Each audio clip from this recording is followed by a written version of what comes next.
দেখতে পাচ্ছি দেখো রেডি হয়ে নিয়েছি। এদিকে দেখো তোমাদের প্রীতম ভাই রেডি হয়ে নিয়েছে, এসে বেরিয়েছি। সেই মন্দির সামনে আমরা সবাই চলে এসে গেছি। তো অন্ধকার হয়ে গেছে যেহেতু আমরা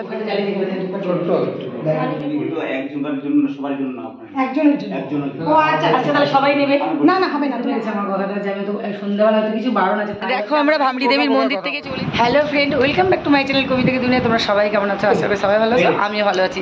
দেখতে পাচ্ছি দেখো রেডি হয়ে নিয়েছি। এদিকে দেখো তোমাদের প্রীতম ভাই রেডি হয়ে নিয়েছে। তো আমরা এখন ঘুরতে যাচ্ছি। এদিকে তোমাদের কাকু রেডি হচ্ছে।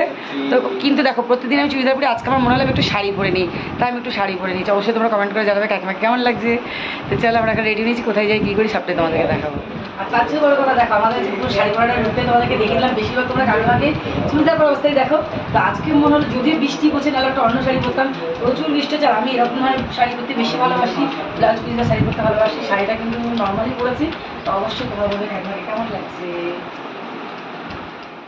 তো দেখো আমরা যেই মন্দিরের উদ্দেশ্যে বেরিয়েছি সেই মন্দির সামনে আমরা সবাই চলে এসেছি।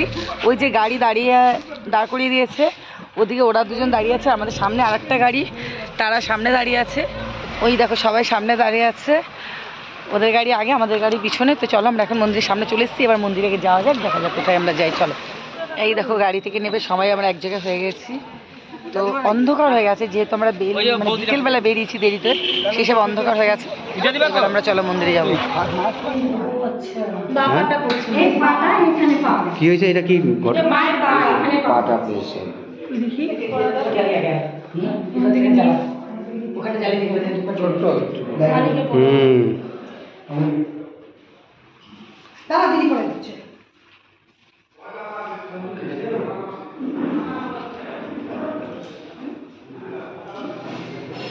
এই টিপটা পড়তে হয়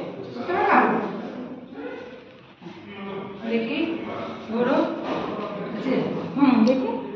তো দেখো আমরা এখন এখানে পৌঁছে গেছি ভামড়ি দেবী মন্দিরে। তোমরা শুনেছো যে সতীর 51 পীঠ, সেই সতীর 51 পীঠ যেমন এক জায়গায় একটা পীঠ করেছে, ঠিক তেমনই শিলিগুড়িরই এক আউট সাইডে এই ভামড়ি দেবী মন্দিরের মায়ের এই যে সতী মায়ের এক পীঠ এখানে করেছে। সেটা হচ্ছে পা। এই দেখো বুঝতেই পারছো এটা হচ্ছে সতী মায়ের এই যে পা। তো ভগবান না টানলে কোথাও আসা সম্ভব না, হয়তো ভগবান টেনেছে তাই এই জায়গায় আসতে পেরে নিজেকে ভীষণ ভালো লাগছে। আর এখানে ভীষণ নাকি জাগ্রত স্মরণ শুনলাম, দিদিকে শুনলাম। আর ভগবান জাগ্রতই হয়, তো ভীষণ ভালো লাগে। চলো মোমবাতি চলে না, এখানে ঘিয়ে বাতি কিনে দিয়েছি, ছেড়ে জ্বালাচ্ছে। চলো তোমার দেখে এই যে দেখো এখানটা চলে এসেছি। এখানেও রয়েছে শিব ঠাকুর, আর তার সামনে রয়েছে যে ঠাকুর ভামড়ি দেবী। কি নাম? ভামড়ি দেবী মায়ের মূর্তি। ভামড়ি দেবী মায়ের মূর্তি। দেখো এটা হচ্ছে ভগবান না টানলে আসা সম্ভব কোনোভাবেই হয় না।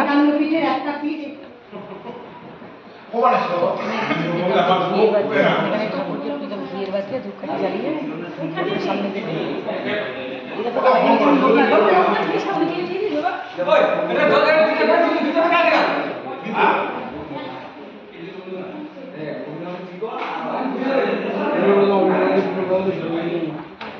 দুটো গাছ একসঙ্গে বড় বড়।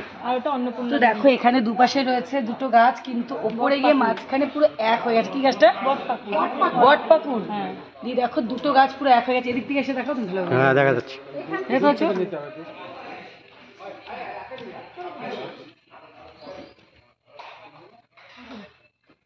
ভগবানের কি লীলা। তুমি দেখো দুটো গাছ কিন্তু মাঝখানে ওপরটা গিয়ে পুরো এক হয়ে গেছে। দেখো তোমরা দেখতে পাচ্ছ দুপাশে কিন্তু দুটো গাছ, দেখো দুটোরই বাঁধানো রয়েছে। দেখো এই ধারে একটা রয়েছে আর এই পাশে একটা রয়েছে, কিন্তু দুটো গাছ ঠিক এইভাবে গিয়ে ওপরে গিয়ে দেখো দুটো গাছ অ্যাডজাস্ট হয়ে গেছে। দিয়ে এই দুটো গাছের এখানে বিয়ে দেয়। এই জায়গাটা ভীষণ জাগ্রত, শিলিগুড়িরই এক আউটসাইডে এই ভামড়ি দেবীর মন্দির। সেই যেমন সতীর 51 পীঠের একটা অংশ এখানে পড়েছে, কিন্তু আমাদের আস্তে আস্তে অনেকটাই সন্ধ্যা হয়ে গেছে, তাই তোমাদের বোঝাতে পারছি না। তোমরা সামনে থেকে আসলে দেখলে জিনিসটা বুঝতে পারবে যে কত সুন্দর লাগছে আর কতটা ভালো লাগছে জায়গাটায়। চলো তোমাদের আরও কিছু দেখাই। দেখো এখানে আরেকটা মন্দিরে আমরা সিঁড়ি দিয়ে উঠে যাচ্ছি, ভামড়ি দেবীর মন্দির। হয়তো তোমরা অনেকেই জানবে, আমি এই ফার্স্ট আমি গুড়িয়াদের বাড়িতে এসেছি। গুড়িয়ার দুই পিসামশাই, ওদের উদ্দেশ্যে আজকে আমার এখানে আসা। গুড়িয়ার মা বাবা সবাই আমরা এসেছি। ওদের উদ্দেশ্য না থাকলে আমরা হয়তো এখানে আসতে পারতাম না। আর তার চেয়েও বড় কথা ভগবান তো অবশ্যই টেনেছে।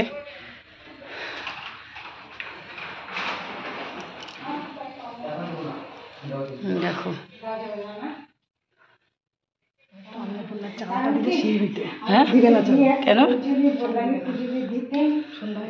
তো দেখতেই পাচ্ছ এই যে হচ্ছে মন্দির। তাহলে সবাই নেবে? না না হবে না, তোমার জন্য। অন্নপূর্ণা দেবীর অন্নদান বাড়িতে দিয়ে দিয়ে আপনাদের যে ঠান্ডাটা আছে এখান থেকে নিয়ে যাওয়ার পরে কেউ যদি জিজ্ঞাসা করে যে মা অন্নপূর্ণা দেবীর অন্ন নিয়ে আসো আমার দুধ দাও, বলবা যে মা অন্নপূর্ণা দেবীর অন্নদান কাউকে দেওয়া যাবে না, কাউকে দেওয়া যাবে না। যখন আপনাদের ঠান্ডাটা সময় মিলে যাবে তখন ওখান থেকে বর্গী বৈষ্ণব কীর্তনদের সবাইকে দেওয়া হবে। ওখান থেকে অন্নপূর্ণা সত্যি কাউকে অভুক্ত রাখে না। তার প্রমাণ আজকে আমি পেলাম। অন্নপূর্ণার মন্দির আর পুরোহিতের কাছে আমি বলা সত্ত্বেও সত্যি মানে পুরোহিত বুঝতে পেরেছে আমার কথাটা, যে আমি তো সন্ধ্যাবেলা হয়তো কিছু বারণ আছে তাই হয়তো সে দিতে চায়নি, কিন্তু মা অন্নপূর্ণার মন্দিরে কেউ অভুক্ত থাকে না। মায়ের মন্দিরের প্রাপ্ত প্রসাদ যেটা পাওয়ার দরকার সেটাও ব্রাহ্মণ আমাদেরকে দিয়েছে, খুব খুশি হয়েছি। এটাই সবচেয়ে বড় কথা, যে এটাকে চালের ডামে আমি রেখে দেবো, ব্রাহ্মণ বলে দিয়েছে, এক ব্রাহ্মণের কথার উপর দিয়ে কোনো কথা হয় না। তো মা অন্নপূর্ণা এইভাবে সবসময়, আর সবাই যেন আমার ভিডিওটা দেখে অবশ্যই মা অন্নপূর্ণাকে দর্শন করতে পারবে। এটা অনেক দূর, আমি কলকাতা থেকে এসেছি, শিলিগুড়ির বহুটা দূরে, অনেকটা মানে জঙ্গল পেরিয়ে এখানে আসতে হয়েছে, অনেক রিস্ক নিয়ে। তো চলো দেখতে থাকো এরপর আমি কোথায় যাই কি কি করি। দেখো আমরা ভামড়ি দেবীর মন্দির থেকে চলে এসেছি গাজলডোবা। তো এই ব্রিজে আমরা এর আগেও এসেছি, এখানে আমাদের রিলস করেছিলাম, তোমরা দেখতেই পাচ্ছ। তো আমরা আবার ঠিক সেই জায়গাটাই চলে এসেছি। ফাইনালি ঘুরে ফিরে বাড়ি চলে এসেছি, ভীষণ ভালো লেগেছে। ঠাকুরের মন্দিরে গেছি আর যা যা করেছি সবটাই তোমাদেরকে দেখিয়েছি। তো তারপর আসার সময় একটা গাজলডোবা বলে একটা ব্রিজের ওখানে দাঁড়িয়েছিলাম, সেখানে অনেক রিলস বানিয়েছি, সেটা তোমরা অবশ্যই ভিডিওর মাধ্যমে দেখতে পাবে। তো চলো এই দেখো বাড়ি চলে এসেছি, এখন কাপড় টাপড় ছেড়ে ফেলবো, যেহেতু রাতে খাওয়া দাওয়া রয়েছে। ততক্ষণ সব সুস্থ থাকো, ভালো থাকো, আসবো পরে ভিডিওতে। চলো টাটা।